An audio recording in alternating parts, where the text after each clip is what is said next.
વેચનાર ગોવાળની વાર્તા જોવાના છે। એ વાર્તાનું શીર્ષક છે પાણીના પૈસા પાણીમાં।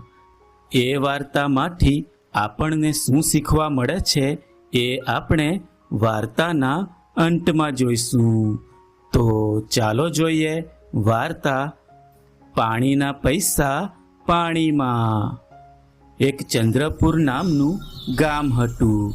એ ગામમાં એક દેવજીભાઈ નામનો ગોવાળ રહેતો હતો। દેવજીભાઈ પાસે 4-5 ગાયો અને 3-4 ભેંસો હતી। દેવજીભાઈ અને એમના પત્ની સાથે મળીને એ ગાયો અને ભેંસોને ચારો નાખવાનું, પાણી પીવડાવવાનું અને સાફ સફાઈનું કામ કરતા। દેવજીભાઈ અને એમના પત્ની રોજ સવારે વહેલા ઉઠીને ગાયો અને ભેંસોને દોહતા હતા અને જે દૂધ ગાયો અને ભેંસો આપતી એ બધું દૂધ ભેગું કરી એક કેનમાં ભરતા હતા। એ દૂધનું કેન સાયકલ સાથે બાંધીને દેવજીભાઈ તો રોજ શહેરમાં દૂધ લઈને જતા। રસ્તામાં તેઓ રોજ એક નદી પાસેથી પસાર થતા અને શહેર જઈને રોજ પોતાના બાંધેલા ગ્રાહકોને દૂધ આપતા। દેવજીભાઈ તો ગ્રાહકો પાસેથી દૂધના પૈસા મહિનાની છેલ્લી તારીખે જ લેતા હતા। મહિને આવતા પૈસાથી દેવજીભાઈનું ગુજરાન સારી રીતે ચાલી જતું હતું, પણ છતાં દેવજીભાઈને વધુ પૈસા કમાવાની લાલચ જાગી। તેથી દેવજીભાઈ તો રોજ સવારે દૂધ લઈને શહેર જવા નીકળે ત્યારે રસ્તામાં આવતી નદીમાંથી દૂધમાં થોડું પાણી ઉમેરી લેતો, જેથી દૂધના કદમાં વધારો થઈ જતો, જેના કારણે એના પૈસા વધારે મળે અને પછી એ તો શહેરમાં જઈને ગ્રાહકોને વેચતો। આખો મહિનો દૂધ વેચ્યા પછી મહિનાની છેલ્લી તારીખ આવી। દેવજીભાઈએ તો બધા ગ્રાહકો પાસેથી પૈસા ઉઘરાવી લીધા। આ વખતે પહેલા કરતાં વધુ પૈસા મળેલા જોઈ દેવજીભાઈ તો ખુશ થઈ જાય છે અને એ બધા પૈસા એક થેલીમાં મૂકી દે છે અને એ થેલી પોતાના ખિસ્સામાં મૂકીને ઘરે જવા નીકળે છે। આજે તો દેવજીભાઈ ખૂબ ખુશ હતા, કેમ કે એમને વધુ પૈસા મળ્યા હતા।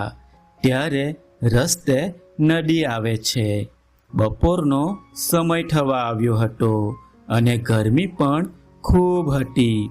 દેવજીભાઈ તો સાયકલ ચલાવી થાકી ગયા હતા। તેથી દેવજીભાઈએ તો નદીમાં નાહવાનું નક્કી કર્યું।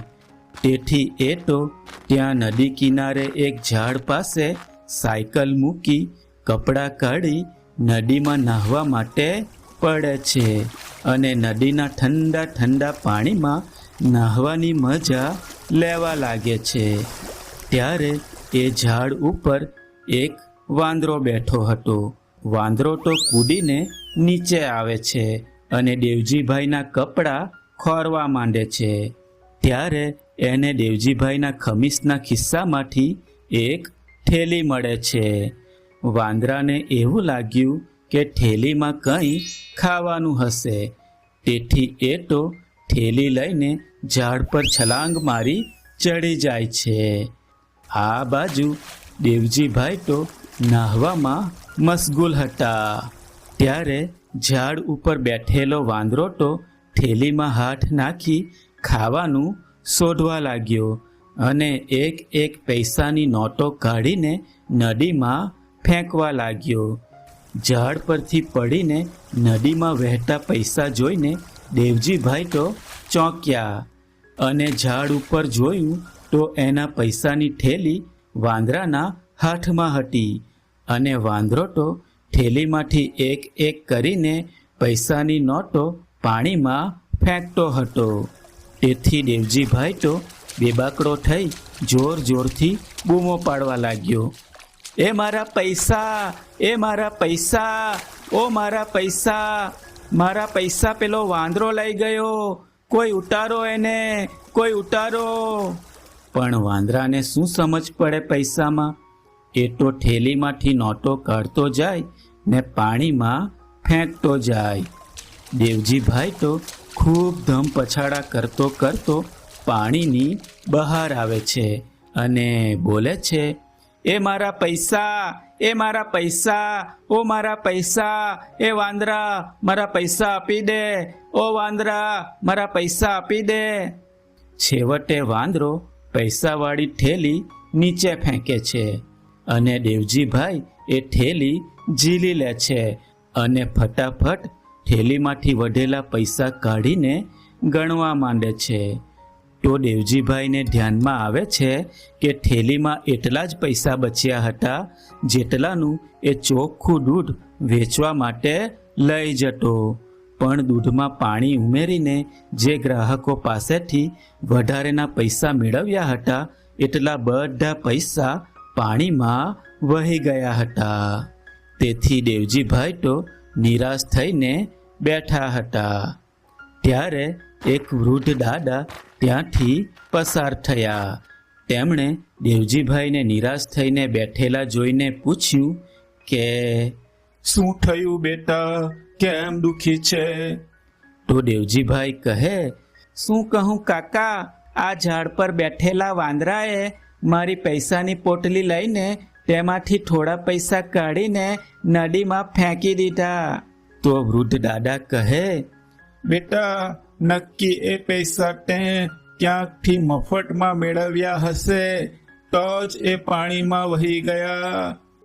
ત્યારે દેવજીભાઈને એની ભૂલ સમજાય છે અને કહે છે, હા કાકા, મેં દૂધમાં પાણી ઉમેરીને જે વધારેના પૈસા કમાવ્યા હતા એટલા બધા પૈસા પાણીમાં વહી ગયા. ત્યારે વૃદ્ધ દાદા કહે, બેટા, ફરી આવી ભૂલ ના કરતો, કારણ કે ઈશ્વર આ બધું જોતો રહેલો છે. તો દેવજીભાઈ કહે, હા કાકા, તમારી વાત સાચી છે, હું ફરી પાછી આવી ભૂલ ક્યારેય ના કરું. તો બાળ મિત્રો, મજા આવીને આ વાર્તા જોવામાં? બાળ મિત્રો, આ વાર્તા દ્વારા આપણને શીખવા મળે છે કે મફતનું ક્યારેય લેવું જોઈએ નહીં. મફતમાં મળેલું ક્યારેય ટકતું નથી. આપણે વાર્તામાં જોયું કે દેવજીભાઈએ દૂધમાં પાણી ઉમેરીને જે વધારેના પૈસા મેળવ્યા હતા એ બધા પાણીમાં વહી ગયા. એટલે કે પાણીના પૈસા પાણીમાં ગયા. તેથી બાળ મિત્રો, આપણે પણ મફતનું લેવું જોઈએ નહીં. મહેનતથી જે મળે એમાં સંતોષ રાખવો જોઈએ. બરાબર? તો આવજો બાળ મિત્રો, ફરી મળીશું એક નવી વાર્તા સાથે. આવજો.